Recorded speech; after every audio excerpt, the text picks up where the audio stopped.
Hello student, welcome back to my channel Samrat academy. Student, आज मैं आप लोगों को बताने वाला हूँ क्लास 10th सामाजिक विज्ञान के वेरी मोस्ट इंपोर्टेंट क्वेश्चन। जितने भी बच्चे 2023 बोर्ड एग्जाम की तैयारी कर रहे हैं उनके लिए वीडियो बहुत ही ज्यादा इंपॉर्टेंट है। तो आज की वीडियो थोड़ा सा भी मिस नहीं करना, क्योंकि बहुत सारे मोस्ट इंपोर्टेंट क्वेश्चन मैं लेकर आया हूँ 2023 के लिए। तो चलिए देखते हैं उन सारे मोस्ट इंपोर्टेंट क्वेश्चनों को। लेकिन देखने से पहले बस एक ही बात कहना चाहूंगा आप लोगों से कि वीडियो को लाइक नहीं किया तो लाइक कर दीजिए, और चैनल पर नया तो चैनल को सब्सक्राइब कर लीजिए, ठीक है। चलिए पहला प्रश्न देखते हैं और यहाँ से आज की वीडियो स्टार्ट होती है। और सभी प्रश्न बहुत ज्यादा इंपॉर्टेंट है, एक बार दो बार तीन बार प्रैक्टिस करके इन प्रश्नों की जाइएगा। कह रहा है कि भारत छोड़ो आंदोलन किसने प्रारंभ किया था।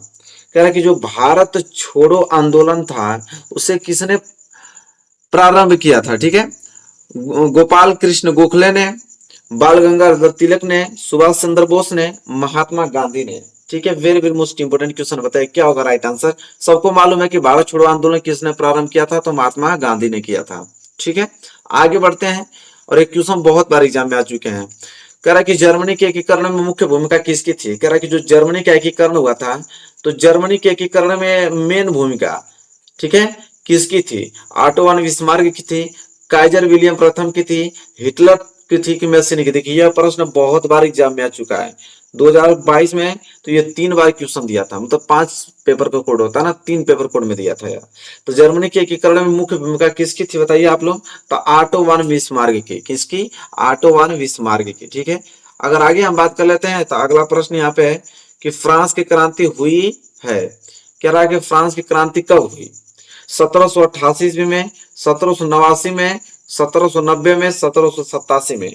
तो मैं आपको बताना चाहूंगा कि फ्रांस की क्रांति कब हुई थी, तो 1789 ईस्वी में हुई थी, ठीक है। 1789 ईस्वी में कब हुआ फ्रांस की क्रांति। सारी चीजें क्लियर हो गई। एक क्वेश्चन नंबर तीसरा था। आगे बढ़ेंगे क्वेश्चन नंबर 4 की तरफ। और क्वेश्चन नंबर 4 यह है कि प्रथम विश्व युद्ध प्रारंभ हुआ। कह रहा है कि प्रथम विश्व युद्ध कब प्रारंभ हुआ था। तो प्रथम जो विश्व युद्ध है 1914 में, 1939 में, 1919 में, 1942 में। क्वेश्चन नंबर 4 है, ठीक है।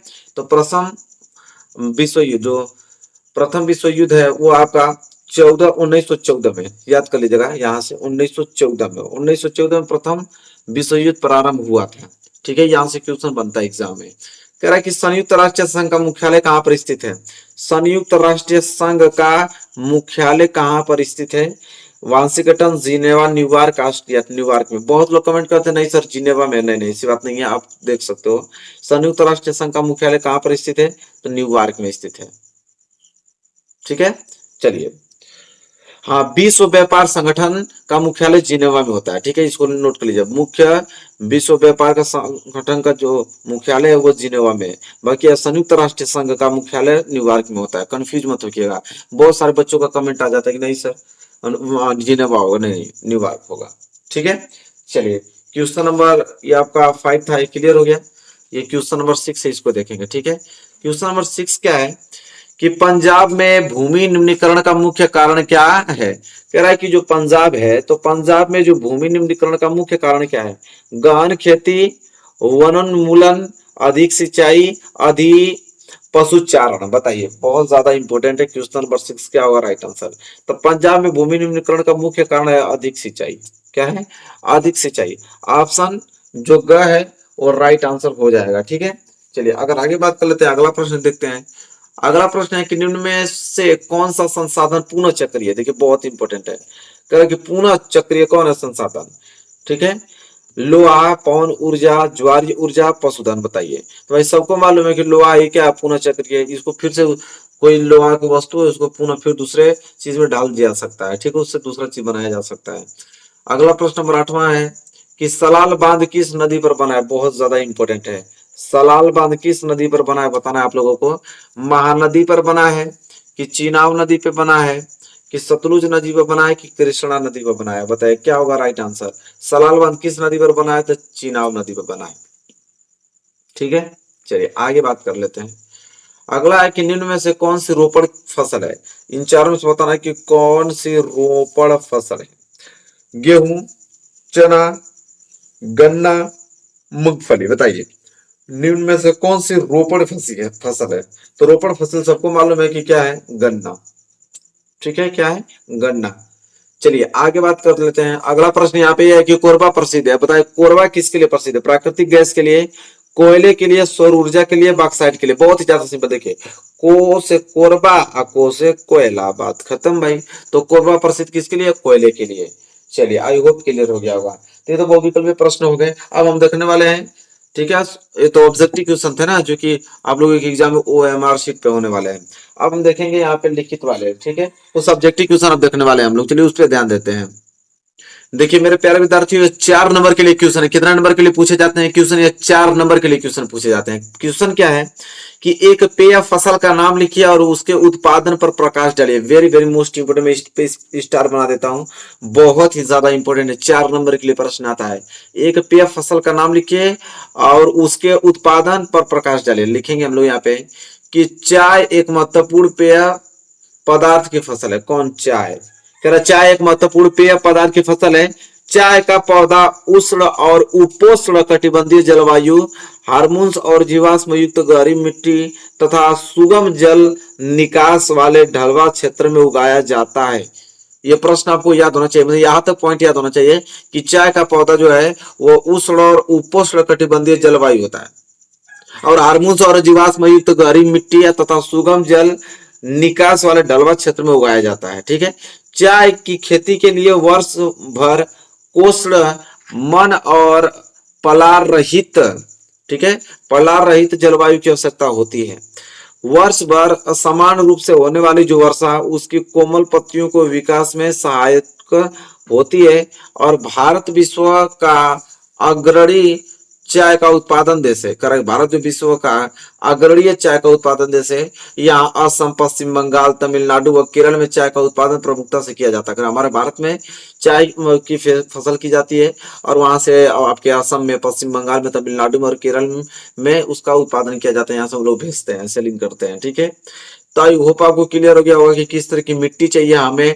ठीक है, मैंने बता दिया, और किस प्रकार के यह आपके जलवायु है, तो उपोष्ण कटिबंधीय जलवायु है। ठीक है, तो यह सब रहा, इसमें एक एक पॉइंट हमने इंक्लूड किया। यह प्रश्न लेकिन याद होना चाहिए, किसी की मत यह प्रश्न याद होना चाहिए, आप लोगों को बता दे रहा हूं। ठीक है, अगला प्रश्न बहुत ज्यादा इंपॉर्टेंट, अब एग्जाम में आया था 2022 में, कि गठबंधन सरकार से आप क्या समझते हैं? तो भाई गठबंधन सरकार का गठन जो है ना, वो दो या दो से अधिक दल मिलकर करते हैं। भाई गठबंधन तो समूह की बात कर रहा है, तो दो या दो से अधिक दल मिलकर इसका निर्माण करते हैं। और गठबंधन सरकार के प्रमुख लक्षण निम्नलिखित हो सकते हैं। क्या क्या? पहला यह हो सकता है कि गठबंधन सरकार का, और यहाँ से गठबंधन सरकार में कम से कम 2 दल भागीदारी होते हैं। कह रहा है कि गठबंधन सरकार में कम से कम 2 दल तो होना ही चाहिए, एक दल से तो आप गठबंधन बना नहीं पाओगे। कम से कम 2 दल शामिल होगा, भागीदारी होगी, तभी गठबंधन सरकार बनेगा। ये तो पहला लक्षण हो गया इसका।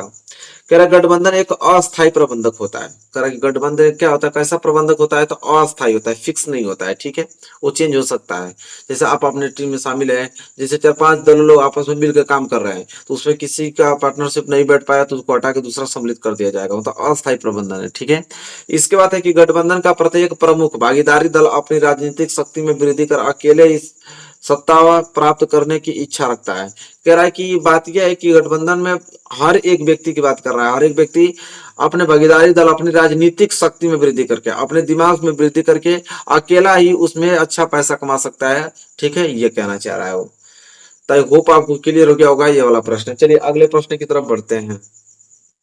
देखिए अगला प्रश्न क्या है, यह प्रश्न 3 नंबर के लिए आते हैं। कितने नंबर के लिए? 3 नंबर के लिए प्रश्न पूछे जाते हैं कि भारतीय कृषि के कोई 3 लक्षण या विशेषताएं लिखिए। बहुत ज्यादा इंपॉर्टेंट क्वेश्चन है। ठीक है, कि भारतीय कृषि के कोई 3 लक्षण या विशेषता पूछता है, तो भारतीय कृषि की विशेषताएं निम्नलिखित है। कौन कौन सी है भाई, देखते हैं हम लोग भी। कहला है कि भारत के अधिकतर भाग सिंचाई के लिए मानसून पर निर्भर करते हैं। बहुत अच्छी बात है, सब लोग जानते हैं कि भारत के बहुत सारा ऐसा अधिकतर भाग है भारत में जहां सिंचाई के लिए मानसून पर ही निर्भर करते हैं। भारत के जोते गए क्षेत्रों के केवल 1/3 क्षेत्र में सिंचाई सुनिश्चित है। करा कि जितना भारत में खेत जोता जाता है, उसकी पूरी खेत की बात करें तो 1/3 मात्र क्षेत्र में ऐसा होगा जहां पे सिंचाई किया जा सकता है।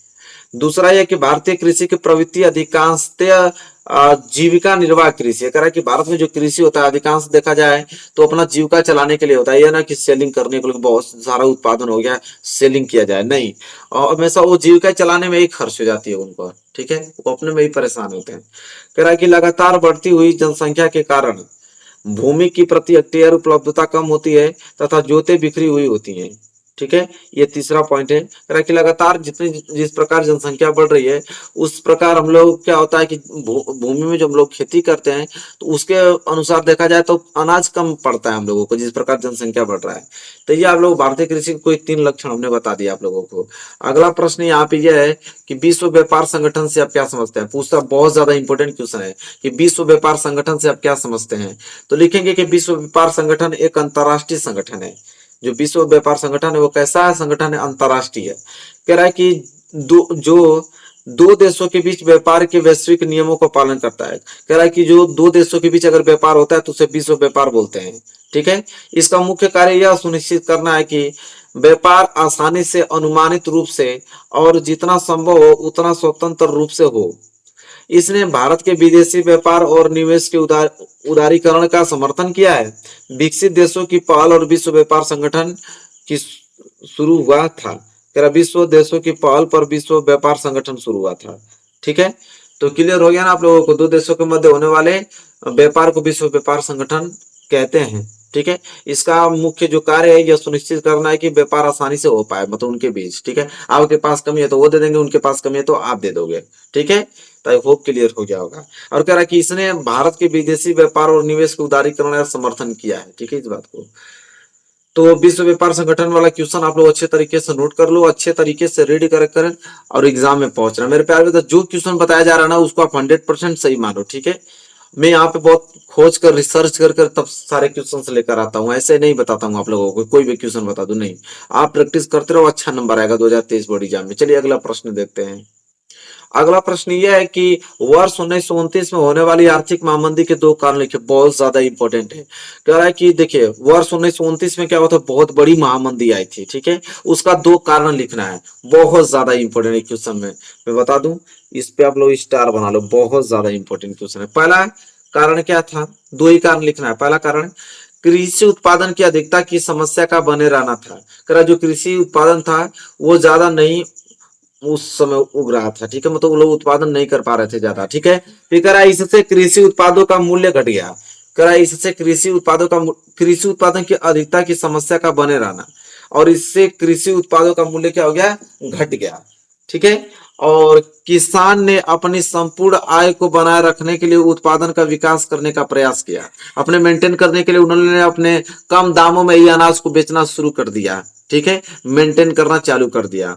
किसान अपने संपूर्ण आय को बनाए रखने के लिए क्या किया, उत्पादन का विकास करने के प्रयास किया, और इससे स्थिति क्या हो गई भाई, खराब हो गई, तथा कृषि उत्पादों का मूल्य और भी गिर गया। कह रहा है कि अब बताइए कम दाम में अगर आप लोग सेल करोगे तो अगला व्यक्ति भी आपसे सोचेगा, आप 10 रुपया किलो बेच रहे हो तो अगला व्यक्ति सोचेगा कि मैं 8 रुपया किलो बेचूं। तो इस तरह दाम घटने लगा। ठीक है, यह पहला कारण था महामंदी का। इसके बाद अगर हम दूसरा कारण देखें तो देखिए दूसरा कारण क्या है, यहाँ पे अंडरलाइन कर लेते हैं ब्लैक कलर से। मैं तो मेरे पास रेड, आप ब्लैक कलर से करना। दूसरा कारण यह था कि 1920 के दशक के मध्य में बहुत से देशों ने अमेरिका से कर्ज लेकर अपनी निवेश संबंधी आवश्यकताओं को पूरा किया था। कह रहा कि 1929 में तो महामंदी आई, लेकिन उससे 9 साल पहले की बात करें तो उसके मध्य यह हुआ था कि बहुत सारे देश ने अमेरिका से कर्ज लेकर अपनी निवेश संबंधी आवश्यकताओं को पूरा किया था।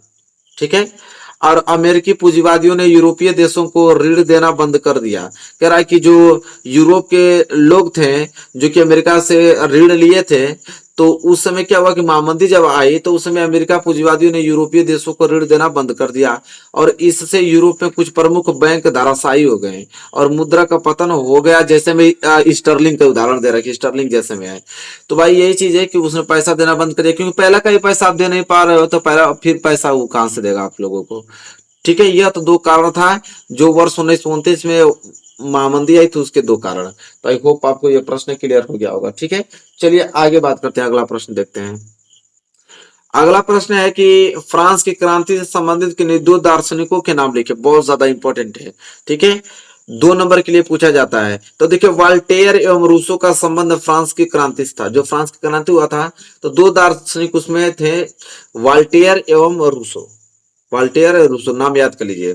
इसके बाद अगला प्रश्न देखिए, अगला प्रश्न वेरी मोस्ट इंपोर्टेंट, 4 नंबर के लिए प्रश्न पूछा जाता है। मैं आप लोगों को बता देता हूँ अभी से, 4 नंबर के लिए महात्मा गांधी द्वारा चलाए गए किन्हीं 3 आंदोलनों के नाम लिखिए। ठीक है, 3 आंदोलन के लिखना है तो 3 ही नंबर का पूछेगा। ठीक है, महात्मा गांधी द्वारा चलाए गए किन 3 आंदोलनों के नाम लिखिए, 3 नंबर के लिए पूछेगा। कह रहा है कि सक्रिय राजनीति, इंपोर्टेंट क्वेश्चन, बहुत ज्यादा इंपोर्टेंट है।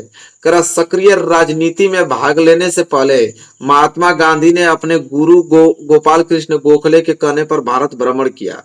इस दौरान उन्होंने कई स्थानों पर सत्याग्रह आंदोलन चलाए। कह रहा है कि वो जो आंदोलन चलाए थे वो किसके कहने पर चलाए थे, तो अपने गुरु गोपाल कृष्ण गोखले के कहने पर गांधी जी ने आंदोलन चलाया था। देखिए चंपारण सत्याग्रह पहले उन्होंने चलाया, क्या चंपारण सत्याग्रह उन्होंने चलाया था वर्ष 1916 में। लगातार उन्होंने 3 ठे सत्याग्रह चलाया, 1916 में, 1917 में, 1918 में। तो पहला 1916 में चंपारण सत्याग्रह, याद कर लीजिए कि चंपारण सत्याग्रह 1916 में उन्होंने बिहार के चंपारण क्षेत्र का दौरा किया। कहां पे, बिहार के चंपारण क्षेत्र का दौरा किया और वहां के किसानों को दमनकारी बागान व्यवस्था के खिलाफ सत्याग्रह करने के लिए प्रेरित किया। तो जो आपसे कोई पूछेगा कि चंपारण सत्याग्रह हुआ था जो 1916 में, वो किसके लिए हुआ था, तो किसानों को दमनकारी बागान व्यवस्था के लिए उनके खिलाफ ये सत्याग्रह उन्होंने किया था महात्मा गांधी ने। इसके बाद जस्ट बात करें तो तुरंत 1917 में उन्होंने गुजरात का सत्याग्रह किया। गुजरात के सत्याग्रह किस लिए किया, तो वर्ष 1917 में गुजरात के खेड़ा जिले में, किस जिले में, खेड़ा जिले में किसानों की मदद के लिए सत्याग्रह किया था उन्होंने, क्योंकि फसल खराब हो जाने और प्लेग की महामारी के कारण किसान लगान नहीं चुका पा रहे थे। कारण उस समय महामंदी आई थी, प्लेग नामक रोग आया था उस समय, और अनाज अच्छे तरीके से नहीं हो पा रहे थे, फसल खराब हो गई थी, ठीक है। तो वो लगान नहीं दे पा रहे थे वहां के किसान, तो उनके लिए मतलब वो लोग लगान मांग रहे थे, भाई जिसके पास लगान उतना व्यवस्था नहीं तो लगान कहाँ से देगा, ठीक है। उनके पास खाने लायक पैसा नहीं था, तो इसलिए गुजरात सत्याग्रह उन्होंने चलाया 1917 में, ठीक है। चलिए इसके बाद एक सत्याग्रह तुरंत अहमदाबाद सत्याग्रह उन्होंने चलाया मात्र 1918 में। 1918 में अहमदाबाद के सूती कपड़ा कारखानों में कार्य करने वाले मजदूरों के हितों की रक्षा के लिए उन्होंने सत्याग्रह आंदोलन किया था, ठीक है। चलिए ये भी प्रश्न आप लोगों को अच्छे तरीके से क्लियर हो गया होगा, ठीक है। चलिए अगले प्रश्न की तरफ बढ़ते हैं। ये प्रश्न बहुत ज्यादा ही इंपॉर्टेंट था, नोट कर लीजिएगा इसे, ठीक है। मैं एक बार और दिखा देता हूँ प्रश्न कहाँ गया भाई, हाँ बहुत ज्यादा इंपॉर्टेंट, नोट कर लीजिएगा। चलिए अगला प्रश्न बहुत ज्यादा इंपॉर्टेंट है, उसको देखिए, ठीक है। अगला प्रश्न है जैव और अजैव संसाधन क्या होते हैं, कुछ उदाहरण दीजिए। कह रहा जैव, बहुत इंपॉर्टेंट क्वेश्चन मैं आप लोगों को बता रहा हूं, ठीक है। जैव और अजैव संसाधन क्या होते हैं, उदाहरण देकर पूछ रहा है मैं। सबसे पहले आप हेडिंग डालोगे जैव संसाधन, वे संसाधन जिनकी प्राप्ति जो है ना जीवमंडल से होती है, मतलब जीव से होती है, और जिसमें जीवन व्याप्त होता है, जैसे संसाधन कहलाते हैं जैव संसाधन। तो भाई जिसमें जीव होगा वही तो जैव संसाधन कहलाएगा, उसकी प्राप्ति कहां से हुई होगी, जीवमंडल से हुई होगी, ठीक है। जैसे में आपका मनुष्य, हम लोग हुए, वनस्पति जगत हुआ, प्राणी जगत हुआ, पशुधन हुआ, मत्स्य हुआ, ये सब जैव संसाधन के अंतर्गत आते हैं, ठीक है। और अजैव संसाधन तो बिल्कुल क्लियर, वे संसाधन जो कि निर्जीव वस्तुओं से मिलकर बने होते हैं, वे सारे संसाधन जो निर्जीव वस्तुओं से मिलकर बने हैं अजैव संसाधन कहलाते हैं, जैसे चट्टान हुआ, धातुएं हुई, ठीक है। तो यह तो जैव अजैव में क्लियर हो गया। अगला इंपॉर्टेंट क्वेश्चन है कि चिपको आंदोलन क्या है। तो देखिए चिपको आंदोलन क्या है, तो चिपको आंदोलन वनों की रक्षा के लिए चलाया गया आंदोलन है, और इस आंदोलन का सूत्रपात सुंदर लाल बहुगुणा ने हिमालय क्षेत्र में किया था। कह रहा है कि चिपको आंदोलन जो है वो वन के लिए, वन के रक्षा के लिए आंदोलन चलाया गया था, और इस आंदोलन का जो सूत्रपात याद रख लीजिए सुंदर लाल बहुगुणा ने कहां पे किया था, तो हिमालय क्षेत्र में किया। और इसके अंतर्गत लोग पेड़ों से चिपक कर उनकी रक्षा करते हैं और उन्हें काटने नहीं देते हैं, और यह आंदोलन वनों वृक्षों की कटाई रोकने में सफल भी हुआ था, ठीक है। वनों की रक्षा दिन रात देखना, वनों को कोई काट ना पाए, ठीक है। तो यह आंदोलन उसके ही विपक्ष में चलाया गया था, वनों की रक्षा के लिए। कौन, चिपको आंदोलन। तो अब जब भी पूछेगा चिपको आंदोलन तो आप लोग अच्छे तरीके से इसे लिख देना। चलिए अगला बात करते हैं, अगला प्रश्न की तरफ बढ़ते हैं। अगला प्रश्न ये है कि पूना पैक्ट पर किसके हस्ताक्षर हुए, उसकी 2 शर्तें लिखे। वेरी वेरी मोस्ट इंपोर्टेंट है कि पूना पैक्ट पर किसके हस्ताक्षर हुए, उसकी 2 शर्त लिखना है। तो हम लोग लिखेंगे कि पूना पैक्ट पर गांधी जी और डॉक्टर वी.आर. अम्बेडकर के हस्ताक्षर हुए। पूना पैक्ट पर गांधी जी और डॉक्टर वी.आर. अम्बेडकर के हस्ताक्षर हुए सितंबर 1932 में। देखिए याद करिएगा, सितंबर 1932 में हुए। पूना पैक्ट की 2 शर्तें निम्नलिखित थी। पहली बात तो पूना पैक्ट पे सिग्नेचर किसका हुआ था, गांधी जी और डॉक्टर बी आर अम्बेडकर का। उस समय 2 शर्तें क्या थी, तो पहला शर्त यह था कि अम्बेडकर द्वारा दलितों के लिए अलग निर्वाचन क्षेत्रों की मांग को वापस लेना।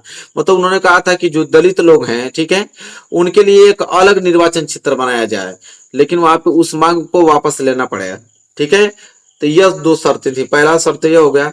दूसरा उन्होंने कहा था कि दलित वर्गों को प्रांतीय एवं केंद्रीय विधायी परिषदों के आरक्षण दिया जाना चाहिए। कह रहा जो दलित लोग हैं उनके लिए आरक्षण के लिए मांग किया था, ठीक है। तो यह दो शर्त रखा तो उन्होंने पुनः पैक्ट में, और हस्ताक्षर कौन किया था? महात्मा गांधी और डॉक्टर बी आर अम्बेडकर। तो ये प्रश्न क्लियर हो गया होगा आप लोगों को, बहुत ज्यादा इंपॉर्टेंट है, पूछता है। इसके बाद अगर हम बात करें तो ये वाला प्रश्न देखिए। यह प्रश्न ये कहता है कि बहुत बहुत ज्यादा इंपॉर्टेंट है, स्टार आप इसको बनाइए, ठीक है। वैसे हमने सारे इंपॉर्टेंट क्वेश्चन लिए हैं।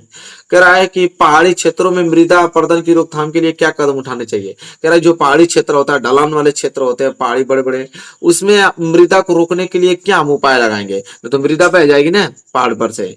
तो लिखेंगे कि मृदा के कटाव और उसके बहाव की प्रक्रिया को मृदा अपरदन कहते हैं। कह रहा है कि मृदा कट जाती है चाहे मृदा बह जाती है, इस प्रक्रिया को हम मृदा अपरदन कहते हैं, मतलब मृदा का क्षरण होना, नुकसान होना।